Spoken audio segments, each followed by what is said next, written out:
em preparação para o qual está a festa de São Juan de Ragay, dia 24 de junho próximo.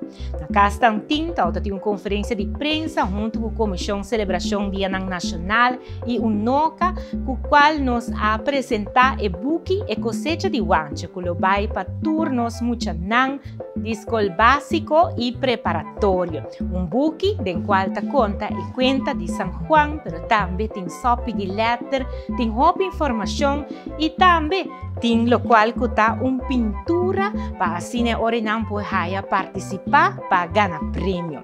O NOCA a preparar também algum vídeo para assim por brindar informação na televisão, de lo qual está a celebração aqui de São Juan.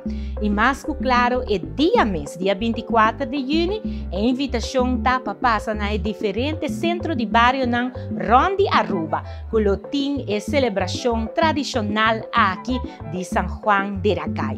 A invitação está para bang junto, bang viva nos cultura, bang desfrutar de lo qual que está de nós. Feliz dia de São Juan de Ragay!